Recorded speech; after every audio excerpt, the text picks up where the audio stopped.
फारसा नाही आहे तिथे. आपल्याकडे काय परिस्थिती आहे? म्हणजे हळू थोडी सुरुवात झाली तर इतका प्रॉब्लेम नाही, पण आपल्याला आता काळजी घ्यावी. म्हणजे नाही म्हणून आपल्याला गाफील राहून चालणार नाही. आणि आता ज्या काही इथून पुढे फवारण्या होतील कपाशी, शक्यतो गुलाबी बोंडअळीसाठीच होतील. मला वाटतं एका दुसरी रोगासाठीची असू शकते. डॉक्टर साहेब त्याबद्दल सांगतो, पण बोंडअळीच्या व्यतिरिक्त फार काही फवारण्या आता होतील असं वाटत नाही. पण इथून पुढे बोंडअळीला थोडंसं काळजी घेतली पाहिजे. आपण फवारणी करत असताना बऱ्याचदा जसं मगाशी ते तुम्ही त्याच्यावर मिक्स करायचं का, सरांनी सांगितलं मिक्स नाही करायचं. मी पुन्हा तेच सांगेल की सगळ्यात महत्त्वाचा मुद्दा आहे की आपण कुठलीही फवारणी करताना एकापेक्षा जास्त कीटकनाशकं एकत्र नाही घ्यायची.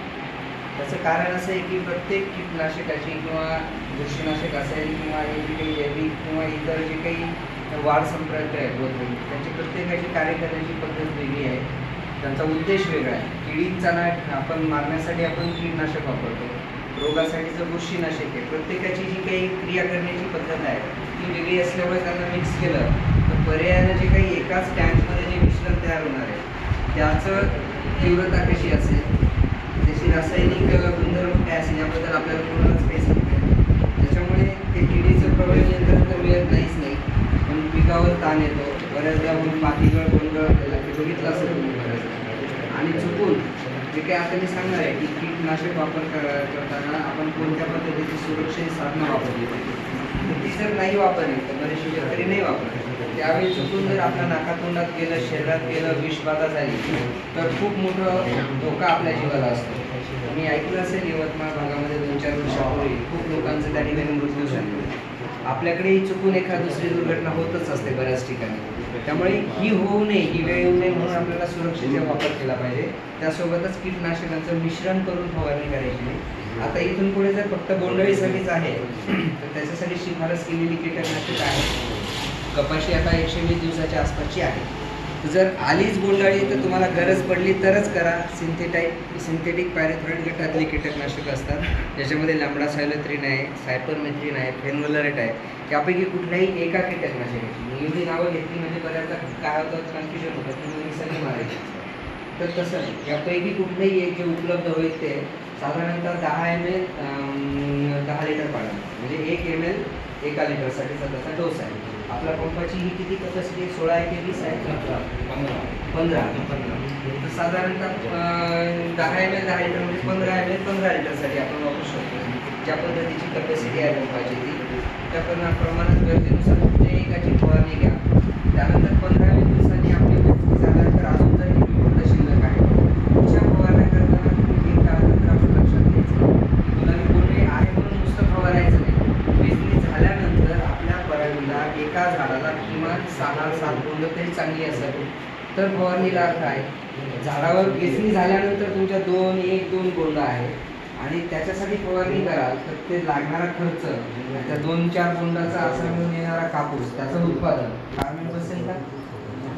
त्याचा ताळमेळ बसला पाहिजे ना खर्चाचा. 2 रुपये खर्च केले तर 4 रुपये आले पाहिजे उत्पादन. आपण 2 रुपये खर्च करतो, 1 रुपया उत्पादन येत असेल ते परवडतं का? म्हणून वेचणी झाल्यानंतर 1-2 वेचण्या झाल्यानंतर केवळ 1-2 बोंडामध्ये बोंडअळी म्हणून फवारणी करायची नाही. फवारणी करताना काळजी लक्षात घ्यायची 6-7 बोंड एका झाडाला किमान असावे, जेणेकरून त्याच्या कीडग्रस्त कापूस होऊ नये म्हणून जी फवारणी करू त्याचा आणि येणाऱ्या उत्पन्नाचा कुठेतरी ताळमेळ आपल्याला बसेल. तर त्यानुसार 15 दिवसाच्या अंतराने दुसरी फवारणी करायची, परंतु त्याच कीटकनाशकाची नाही करायची. जे मी 2-3 ऑप्शन सांगितले त्यापैकी जे आधी केलं त्या व्यतिरिक्त दुसऱ्याची फवारणी करायची. म्हणजे त्याला आपण काय म्हणतो आदला बदल करायची असतो. एकाच प्रकारचे कीटकनाशक एका वेळेला सारखं वापरायचं नाही. आता फवारणी करत असताना मिक्सर करायचं नाही हे मी सांगितलं. आपण एक डेमो केला त्या पंपात. हा पंप पाठीवर घेतला तरी हरकत नाही, जस्ट खालीच आहे ना पंप घेतो भरला. सगळ्यात पहिलं मिश्रण करायचं नाही. दुसरं याच्यामध्ये स्ट्रेनर असतो, तुम्हाला माहिती आहे, गाळणी बऱ्याच घाई पेडमध्ये काढून काही पाणी ओतलं जातं. त्याने काय होतं अनोझल वगैरे चोखो होण्याचे चान्सेस असतात. त्याच्यामुळे करेक्शन या दादाने टी शर्ट घ्यायचं जमेपर्यंत फुल बाजूचे शर्ट घ्यायचे, टी शर्ट किंवा शर्ट. मला वाटतं डेमोसाठी यांना घेणं चुकीचं आहे. त्यांनी फुल शर्ट घातला तेच कारण की परत मी पुढे बोलून ते सांगण्यापेक्षा best गव्हाणे पोलीस करत नाही असे हाफ शर्टवर नाही मध्ये फोटो वगैरे येईल ना आमच्या मेसेज जाईल फुल शर्ट वाले काका काही प्रॉब्लेम नाही पुढे प्रत्येक टप्प्यावर येणारच आहे आपण काय काय करायचं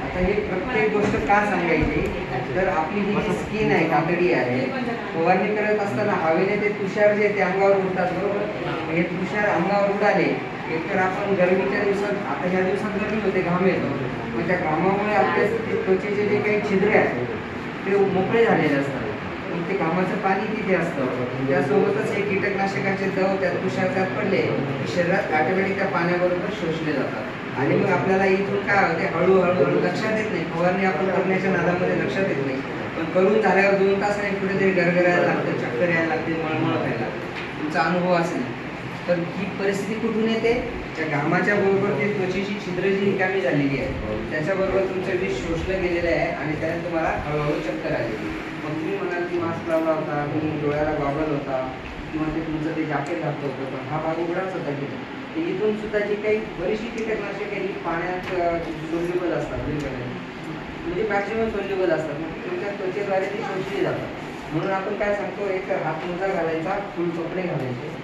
दुसरी गोष्ट मास्क आता ठीक आहे कोरोनाने आपल्याला बंधनच घातली की आता मास्क असतो पण या अगोदर तशी परिस्थिती नव्हती आम्ही सांगायचो फवारणी करताना किंवा मास्क घाला त्यावेळी लोक म्हणायचे गुदमरल्यासारखं होतं आता होतं का गुदमरल्यासारखं झाले तरी आता सवय लागली की काही गोष्टी मनाची तयारी झाली की काय गुदमरत नाही किंवा काय होतं आता कोरोनाने एवढी भीती घातली की आता ती मनाची तयारी झाली तर आता हे कोरोना असो की नसो पुढे तो कोरोना निघून जाईल परंतु मास्क काढू नका मात्र फवारणी करता इतर वेळेला तुम्ही मोकळं वावरताना मोकळं निघून गेल्यानंतर परंतु फवारणी करताना मात्र मास्कला बायपास करू नका तेवढा पुरतं गुदमरलं चालतंय पण कायमस्वरूपी आपल्याला ते नाक तोंडातून डोळ्यातनं जे श्वासाद्वारे जाणार आहे अवशेष ते गेले तर त्याने काय होणार आहे तिथून सुद्धा तुम्हाला विष बाधा होणार आहे कारण हे सगळे अंश आपल्या शरीरातच जातात नाकाद्वारे जातात तोंडाद्वारे जाऊ शकतात किंवा डोळ्याला गॉगल नसेल तर डोळ्यात पण छिडके आता हा चष्मा आहे या चष्म्याच्या भरोश्यावर जाऊन होता हा गॉगल वेगळा आहे त्याला बाजूने हुड आहे दोन्ही बाजूने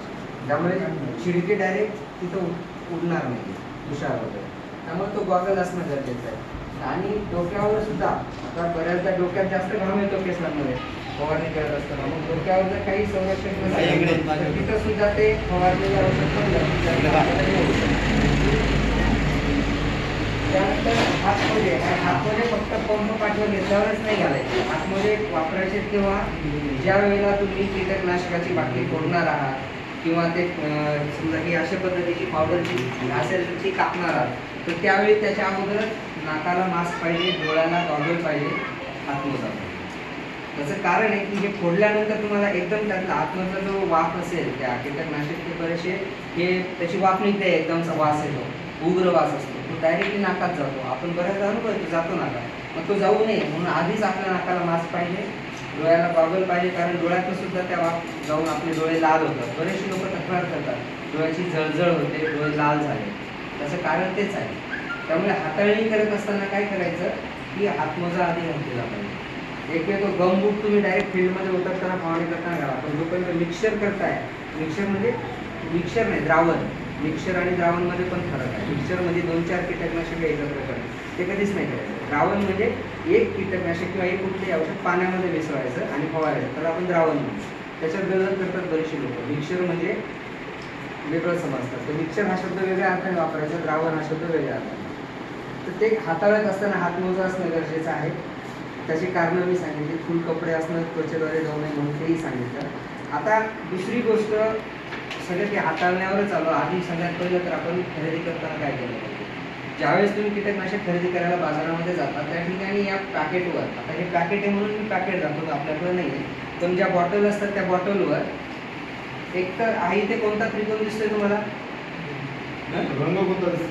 हिरवा रंग तो काय निर्देशित करतो माहिती आहे हिरवा रंग जनरली आपण पाहिल्यावर काय वाटतं आपल्याला हिरवा कंदील असेल रस्त्याला सिग्नलला तर काय म्हणतो आपण त्याला सेफ जाऊ शकतो बरोबर तर हे काय हे ट्रायकोडर्मा हे जैविक आहे आणि जैविक कीटनाशकं असतात, जैविक जी घटक असणार आहे ते पर्यावरणाच्या दृष्टीने तितकीशी हानिकारक नसतात, सुरक्षित असतात, वापरणाऱ्याला पण बाधा करत नाही, कीटाला करत नाही, इतर प्राणीमात्राला करत नाही. त्यामुळे कीटकनाशक खरेदी करताना सगळ्यात पहिले हे बघितलं पाहिजे आपण की आपण घेतोय काय.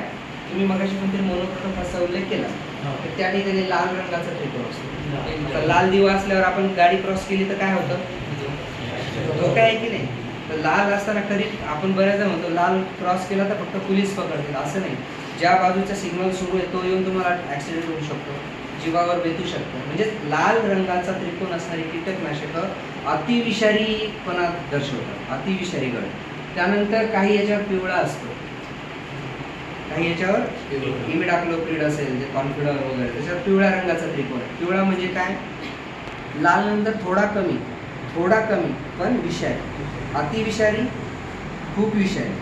आता निळ्यावर या, निळा रंग मध्यम विषारी, म्हणजे यात लाल पिवळ्याच्या तुलनेत कमी परंतु तो मध्यम विषारी. त्याच्यामध्ये विष बाधा करण्याची क्षमता आहे, परंतु बऱ्याचदा काय होतं, अनवधानाने विषबाधा झाली तर माणूस दगावेलच असं नाही, मोठ्या प्रमाणात त्याला त्रास होऊ शकतो, वेळेत उपचार मिळाला तर तो वाचू शकतो. पण लालच्या बाबतीत तसं नाही, तिथे हलगर्जीपणा झाला तर जीवाशी खेळ. आपल्या लाईटच्या डीपीवर काय लिहिलेलं असतं, हाडं असतात, लाल रंगाचा त्रिकोण असतो, खतरा लिहिलेलं असतं. त्याच पद्धतीचं चिन्ह तुम्हाला या लाल रंगाच्या बाजूला दिसेल मोनोक्रोटोफासच्या बॉटलवर. त्यामुळे CICR कधीच लाल रंगाचे कीटकनाशक वापरण्याची शिफारस करत नाही. जास्तीत जास्त निळ्या रंगाची कीटकनाशकाची शिफारस आपली आहे.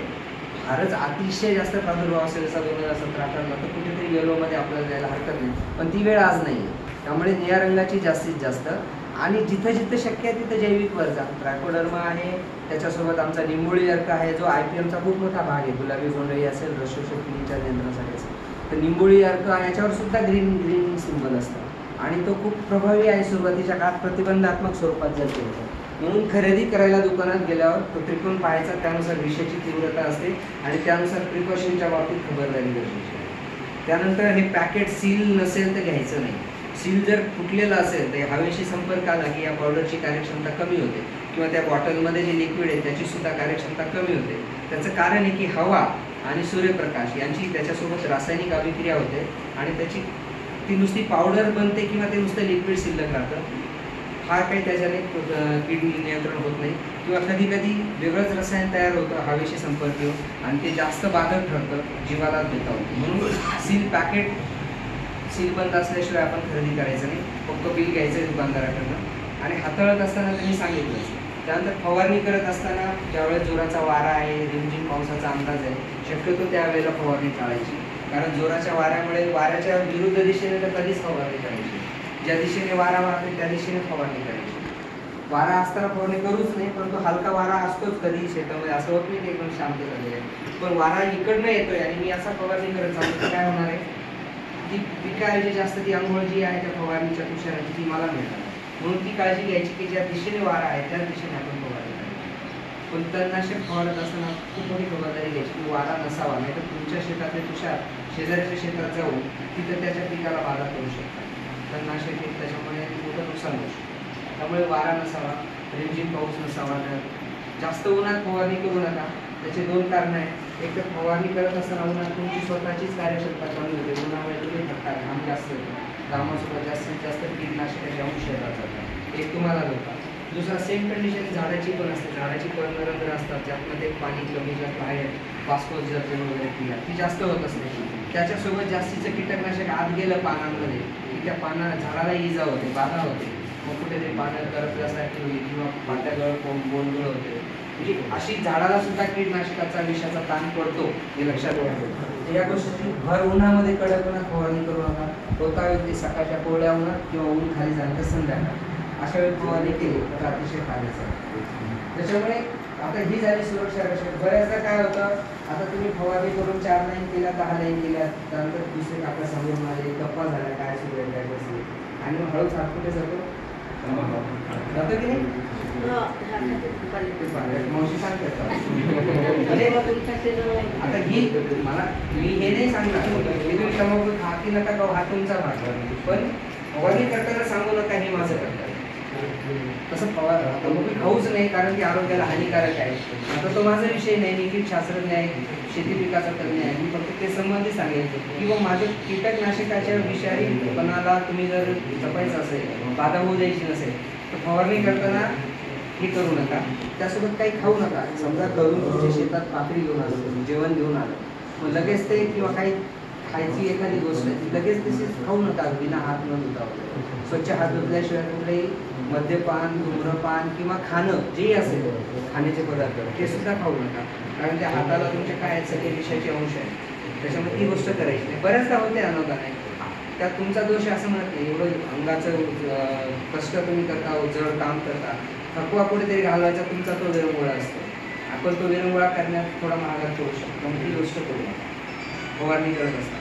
बऱ्याचदा काय होतं, फवारणी झाली की उरलेलं मिश्रण पंपात तसंच साठतं. पुढच्या फवारणीशिवाय तो घेऊन जर वापरत असाल तर साफ चुकीचा आहे, कारण ते तेवढ्या दिवस साठून राहिल्याने त्याचे फार म्हणजे गंभीर दुष्परिणाम आपल्याला होऊ शकतात पिकावर फवारणी करण्यावर, कारण ते रसायन त्याच कंडिशनमध्ये राहत नाही एकदा पाण्यात मिश्रण केल्याने.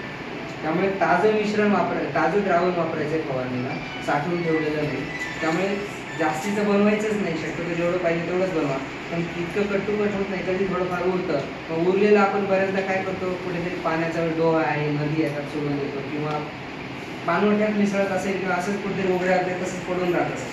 हे बिलकुल करू नका, कारण ती इतर लोकांना तुमच्या बाधा करणार. इतर लोकांना म्हणजे सगळ्या प्राणी मात्रांना. समजा तुम्ही एखादं पाण्याचं डबका आहे त्यात ओतलं, कुत्रे, जनावरं अनावधानाने पिऊन पाणी पिऊन गेले, काय होणार आहे? किंवा त्या भागाचे मातीमध्ये सूक्ष्मजीव असतात ज्याच्यासाठी ट्रायकोडर्मा वापरतो वगैरे, जीवाणूची ऍक्टिव्हिटी पाहिजे की नाही माती सुपीक राहण्यासाठी. त्या पाण्यात टाकलं, त्या पाण्यासोबत त्यांनी पाझरत गेलं, इकडे तिकडे आजूबाजूचे सगळे जैविक जे घटक आहेत त्या सगळ्यांचं ते काय करतं त्या ठिकाणी नायनाट करतं. त्याच्यामुळे त्या गोष्टी नाही करायच्या.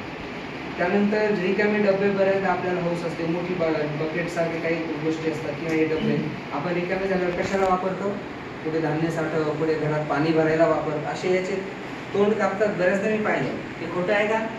ते एवढं तोंड कापतात आणि मका म्हणून वापरतात, बरोबर? मका 10-20 रुपयाला मिळेल बाजारात, पण याने जे काही परिणाम दुष्परिणाम होणार आहेत ते कॅन्सरस असतात, कारण एकतर कीटकनाशकांमध्ये कॅन्सरस गुणधर्म आणि त्याच्यासाठी वापरलेलं हे क्वालिटीचं प्लास्टिक, आणि ते तुम्ही वापरताय कशासाठी?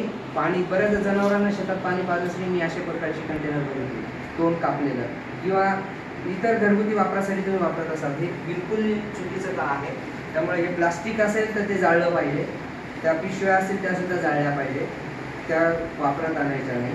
आणि उरलेलं द्रावण अशा ठिकाणी कुठेतरी शेतात कोपऱ्यात खड्डा करा, त्या ठिकाणी त्याला पुरा, तेवढ्याच जागेमध्ये नुकसान होईल. त्याला माती वगैरे टाकून झाकून घ्या, म्हणजे ते काय जास्तीत जास्त ओपन होणार नाही, इतर लोकांना त्याचा बाधा होणार नाही. तेवढ्या जागेत नुकसान होणारच आहे, काही जास्त तिथले जीवाणू मरणार आहे, पण तो एकदम सर्वत्र त्याचा काही हे होणार नाही. त्यानंतर फवारणी झाल्यानंतर बऱ्याचदा अंगावर थकवा आहे, मग आपण तसंच पडून राहतो आराम करत, ते कपडे बदलत नाही आपण. मग एवढं सगळं सुरक्षारक्षक साधन वापरून फायदा होत नाही.